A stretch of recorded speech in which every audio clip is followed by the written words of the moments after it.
Oh, this is Gato. Sorry. Your name again, ma'am? Gata Dari. Yes, and for whatever reason, I skipped your name, but you're also on this case. All right, folks. This is the second hearing. Um, did we get the money judgment corrected? I believe so, Your Honor. Okay. And again, counsel, I apologize for that. It made no sense to me, but yes, we do. We're good. Okay. So where are we now in this case? Your Honor, last time we met, Miss Dari was stating her case as to why she didn't believe she should be on this money judgment. I'm here with Mr. Glassel, and we have reasons as to why we should. If the other parties are not available, we ask for a Can take a default as to them. Ma'am, Yes, sir. you Yes, Your never Honor. moved in. Is that correct? Correct. Due to personal reasons, I did not move in, family health issues. So I reviewed the document or the rental agreement. It says the lease agreement did not stipulate any notice requirement. And so if I had the intent of vacating, or as far as I know, again, a layperson, I go as far as what I read. So when I made the decision not to move in, that was due to a personal reason. So I never actually, within 2 weeks of actually signing the lease agreement, I decided to make that decision. Ma'am, but you signed the rental agreement, correct? Correct. With the intention of moving in. Understood. Mm-hmm. The very fact that you didn't move in, you're still liable under the agreement. You're right. As far as I understood regarding what was served to me, it was regarding a holdover, which I wasn't aware of any holdover, what was going on with them. I had to reach out to the real estate agent that found the location for me to understand what was actually going on.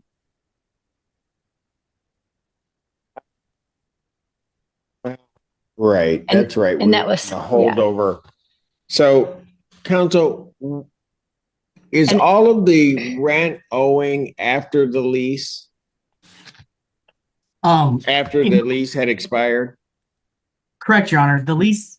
Oh no, the last time they made a payment was February, I believe. February, Your Honor, was the last payment we have. And then the lease I think expired March 31st. So I'll talk to Sophia. She informed me that everything was up to date in regards to the actual rent. So it was 1 month. Your Honor, if I may clarify, or if I may add some light as to our position, it would be the parties were both represented by a realtor. Miss Dari and Mr. and Mrs. Draco's applied together. If my client had thought Miss Dari was not going to move in and be a guarantor, we would have signed a guarantor agreement. It was Miss Dari's income that was used to approve the lease or approve the ability to move in. We were never notified that she wasn't in the location. We were never notified that she moved out, which I guess she says she didn't move in. She corresponded with the landlord as if she was a tenant. I was coordinating because there was communicate. Hold on a second. But counsel, does the leasing provision doesn't require her to say anything prior to the termination of that lease? Require her to say anything as far as her moving in or well, not? Meaning, let's assume that all of the parties just vacated at the end of the lease, March 31st, they just leave. Your client wouldn't have claim for any rent thereafter because they wouldn't be holding over. The lease terminates of its own accord. Correct, Your Honor. Yeah, I understand. I'm All following. right. So with Ms. Dari, why doesn't her interest just terminate? So, our position would be that the lease holds everyone jointly and severally liable, and the lease also addresses the holdover period. Right, but if there are three tenants and one moves out, they're gone. There's no lease. They just leave. You're saying she's liable for the other two staying? Jointly and severally, we believe so. Oh, I understand what the lease says, Yeah. but she's gone. So, Your Honor, what we're trying to prevent, or what this could also be, is, and we don't know because parties were represented by a realtor, and my client never met these parties because of the realtor involvement. But we would not. What would happen if she applied just to approve them to move in and then never moved in? What if she was a straw person using credit or income to prove their viability as tenants and then didn't move in? Okay, what if she did? That's why we are trying. If we had known that, we would have used a guarantor agreement rather than having her listed on. I get that, counsel, that things might have been done differently. But the status once she signed is that of a tenant. Whether she moves in or not, let's say she had moved in for a month and then she said, I got to go for whatever her reasons are. I got to go. But the tenancy is still paid for through the end of the lease. But she's not there. She basically has vacated. She's terminated her interest March 31st. Why is she liable for anything in terms of residency afterwards? We have her listed on the lease as a resident and we're not notified or we did not know she moved out. I mean, she never said, I never moved in. You would assume that she would have mentioned, I didn't move in at some point. But during the entire tenancy, she was corresponding in the group chat as if she were one of the tenants. Okay, but now she's gone. Let's assume that she was there even, okay? I know she's not. Let's assume that she was there. Come March 31st, she packs her stuff up, she vacates. Why is she liable for any additional rent? She's turned over possession. Turned over possession to the other two tenants or to us? Possession was never. She is surrendered because she's left. She never notified us of a mailing address, or how is the landlord supposed to know that? Is she required to do that? Michigan leases require notification of a forwarding address for purposes of the security. If there's going to be an issue regarding security deposit, certainly. Yeah, correct. That doesn't trigger the forwarding address doesn't trigger anything. So, Your Honor, the holdover provision of the lease would address holding over, and the jointly and severally liable portion of the lease would also state that the parties were jointly and severally liable for that holdover period. It would continue. Your Honor, may I make a statement? Again, this is not my forte, as green as possible. This is just me doing my research. So I pulled up, and you can correct me if I'm wrong because I don't know this. It says Michigan law on joint and several liability. Under Michigan law, joint and several liability does not extend beyond the period for which I was contractually obligated. Any actions taken by the other tenants after the lease term ended could not be legally attributed to me. The Draco's family have solely decided without my knowledge or consent and continue to live there past the contracted date. Michigan law supports that the tenant cannot be held liable for actions of other tenants once the lease obligations have been fulfilled. I don't know what you're reading from, but I don't know what you're reading from, but that's fine. That is indeed my understanding. See, that's what I pulled from. Yeah. So again, I don't know. I'm representing myself as very minimal knowledge. No, I understand. I'm just saying she contracts for a year. She fulfills, however that happened, doesn't really matter. She fulfills that her obligations for that year. Contract ends. She's not in the premises, which was what the subject matter of the contract is. There are people that may be in the premises. That's fine. But I don't know how her obligation continues. If her obligation were to end, Your Honor, she would then still be liable for March rent. So we would ask for the judgment for March rent may be an issue if it goes through March. If March wasn't paid, certainly. So for I that, I don't think in anything, and Ms. Dari, you can correct me if I'm wrong. I don't think in anything she has said she's not, doesn't hold some liability for the lease term. What and she believed that it was all paid through the lease term, but if it's not, she's liable for that. I don't have a problem with that. It's the period in time after the lease ends, because at that point, she's no longer occupying the premises. She never did, but certainly after the lease term, she's no longer occupying the premises. Respectfully, Your Honor, may I ask, what was the total amount? And I can pull up the contract of, because again, I was informed by Safia that they're up to date on everything. The actual lease agreement for, and I can pull it up right now. She's a realtor she noted, like when I got served, I communicated with her. I'm like, hey, what's going on? Yeah. So there was what is the deposit? How much was the deposit total? the security deposit, Security deposit, which I'm sure it wasn't sent back to them. There's still a hold. Yep, we have 5,700. And how much was rent total? 3,800. 3,800. So hold on a second. Stop. Okay. Ready, just stop for a minute. Counsel, you're telling me that there's a $5,700 security deposit, right? There's 3,800 owing in rent.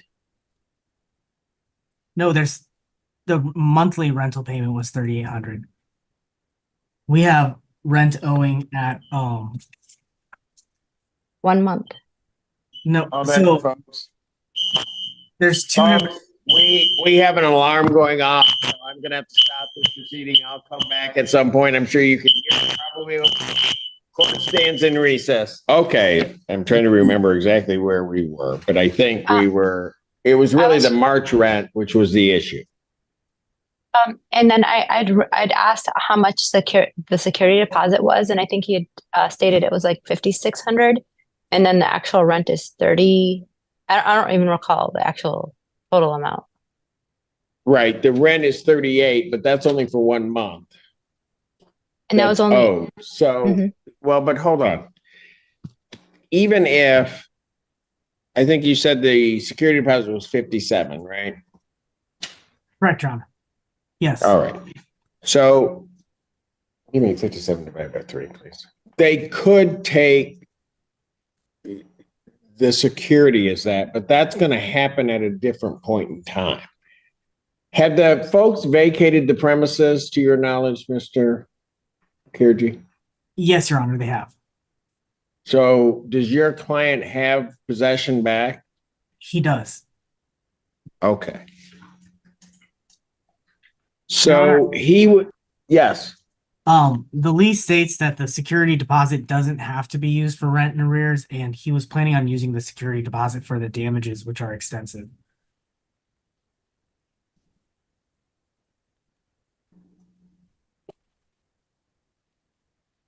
Where in the lease does it say that? Page 1, where it is. Just one moment, Your Honor.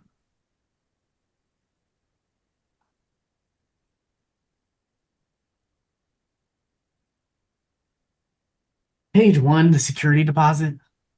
I say in no cases, those are obligated. You know what? I'm gonna tell you what. And I'm just gonna be blunt about it, but I mean, I'll listen to everybody, but it seems to me that this individual, Ms. Dari, that all she wants to do is resolve the account. It's a 1 month. And quite frankly, I don't think she's gonna be obligated for anything after that 1 month. And part of, if nothing else, if I were to take the security deposit divided by 3, about $1,900 you have of her funds that could be applied to whatever her rental obligation would be, remaining on that lease. The landlord doesn't want to do that. That's fine. I think the best thing to do is, since I don't have to grant a judgment for possession, I might as well set this for a final settlement conference and a trial. Because I think, and I'll be blunt. I mean, I think she's sitting here, and that the position of the landlord regarding this tenant is whatever it is. I mean, I just don't think it's. I mean, she's not hiding from anything. She seems to be willing to try to resolve it, and I'm not sure that the landlord's feeling that way. Your Honor, my client. So I'll resolve it. If we were willing to take, we may be willing to take the 1 month's rent, but there are other associated fees like an overdue water bill and some HOA fines that did occur before the 31st of March that we would like added to it. But we'll take the 1 month's rent as the court sees for this against Just the other stuff. So we have overdue water. January through March, $610. We have late fees of $300 and HOA fines. Late fees of $300 for how much? How many months? It's 6 times. So, and 2 have been paid, so 4 times. The late fee is $150. Okay. I was unaware, Judge. I was unaware of any of this. Hold on, ma'am. I hear you. I'll hear you, but so there's an additional what? 1,200? So we have 610 in 600, and then we have a that's correct, 1,200. 525 in HOA fines. So 5 and 25 in the HOA fines. What were those fines for? There were about 24 HOA violations. I believe it was 24. Various things from leaving the dog leash and the cigarette containers out, trash in the lawn, not cutting the grass, leaving trash bins outside of the garage. Tell you what, an assortment. you guys know how to get in touch with each other. I'm just going to set this for trial. Everybody come with what they have, and then I'm just going to make a call on it. I mean, like I said, I'll just be blunt. Miss Dari is here. If you're going to nickel and dime her, we'll just do it in a trial. And then I can make the decision. Your Honor, we're not nickel and diming anyone. We're trying to uphold the. I think you are. I'll be honest with you, counsel. I think when you start talking about HOA, why weren't they collected during the term of the lease from the tenants? Why wasn't there a filing before now? So, Your Honor, the filing came, there was a negotiation for them to leave. There was an agreement that they would be leaving month, and then they asked for another month. And then finally, when we said we were filing, they vacated the property. So this was an extended period of time where we were expecting the property back. Okay, but when you weren't, were you dealing with Miss Dari? I included her on all of the emails. Which I have dealing with? But who were you dealing with? Well, so Your Honor, even the tenants themselves most of the responses were from their son, Nick Dracos, who may or may not have been living at the property. I'm not sure. Non-jury trial, June 18th, 2024, 9 a.m. in person. Bring all your exhibits, bring all your documents, and then I'll just make a call on this. Ms. Dara, you Yeah. wanted to say something. I'm sorry, ma'am. No, Your Honor, I don't have anything to really bring other than I'm the one that showed up despite I haven't lived there. The other tenants. I know, and I just need you to show up at the trial. Okay. And then I'll Okay. deal with it from there. And Okay. Your Honor, are we gonna, may we submit a default judgment for the other two tenants? I'm setting the whole thing for trial. I'm not parsing them out. You won't parse them out. I'm not going to parse them out. Everybody be here on the 18th in June person. 18th. What time? 18th, June 18th. I'll be in courtroom A. I'll have bells on. Everybody else have theirs. What time, sir? 9 a.m. Okay. Thank you. Thank you. Thank you, Your Honor. Thank you.